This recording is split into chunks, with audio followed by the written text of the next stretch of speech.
Namaste, my dear brothers and sisters. The love and blessings of the Mother and Sri Aurobindo to all of you on this auspicious day of Guru Purnima.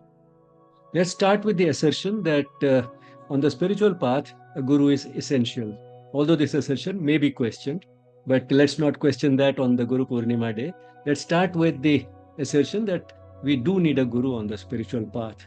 But then one can legitimately ask oneself, who should be my guru? If I find the best possible guru, then probably my progress will be faster.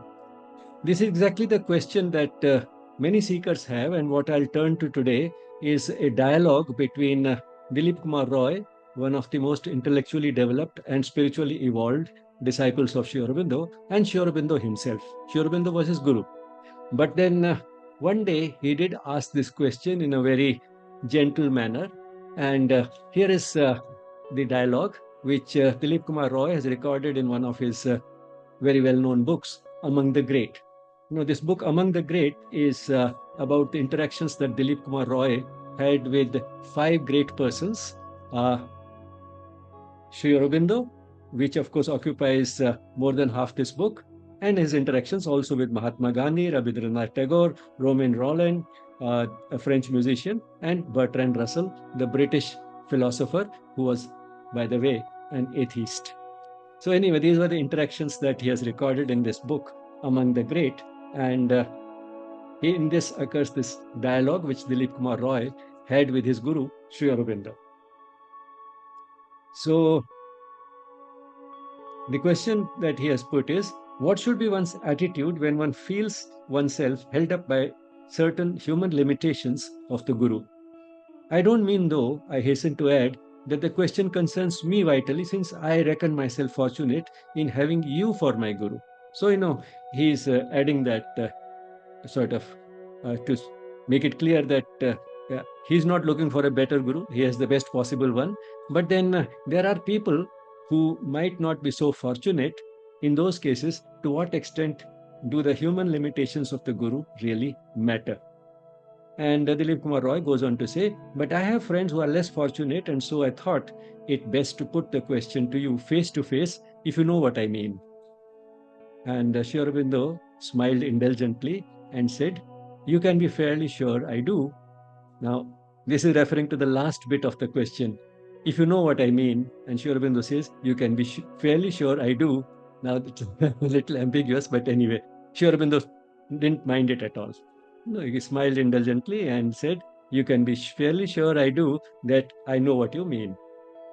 But then Sri Aurobindo goes on to say, but I think I have gone into the question before and said that though something is determined by the power of the channel, so the guru is the channel.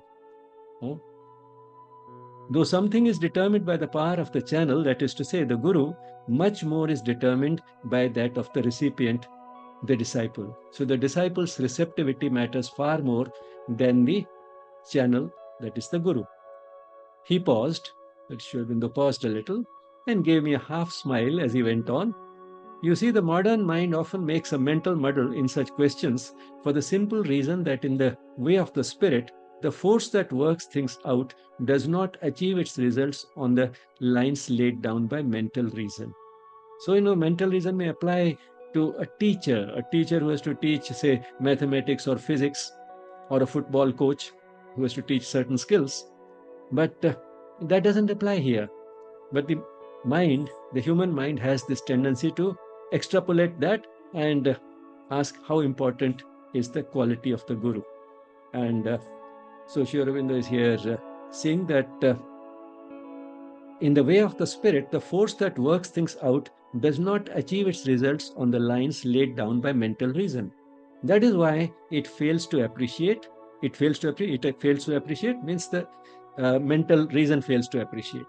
That is why it fails to appreciate the simple fact that once the disciple accepts the guru as a representative of the divine, so to the disciple, the guru is a representative of the divine. Once the disciple accepts the guru as a representative of the divine too accepts him through the guru. So when the disciple accepts the guru as a representative of the divine too accepts the disciple through the guru.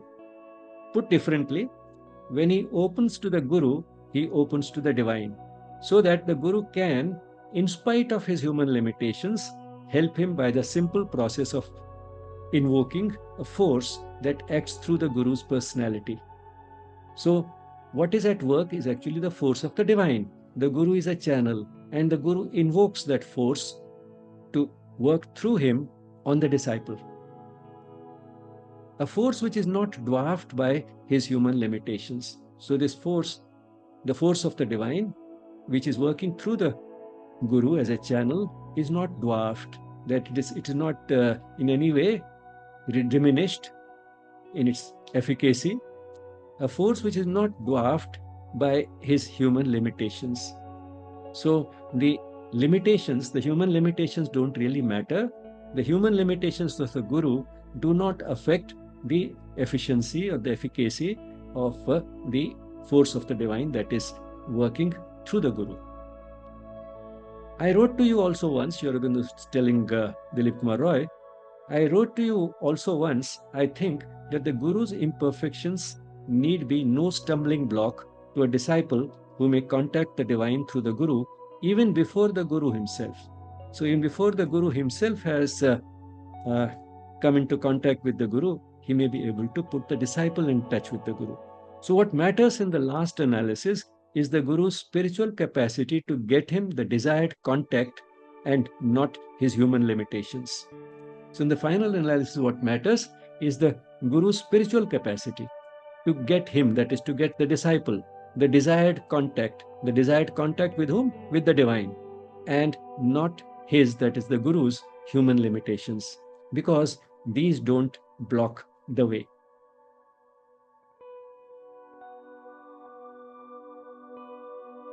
Thank you.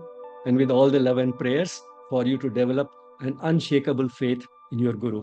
Thank you.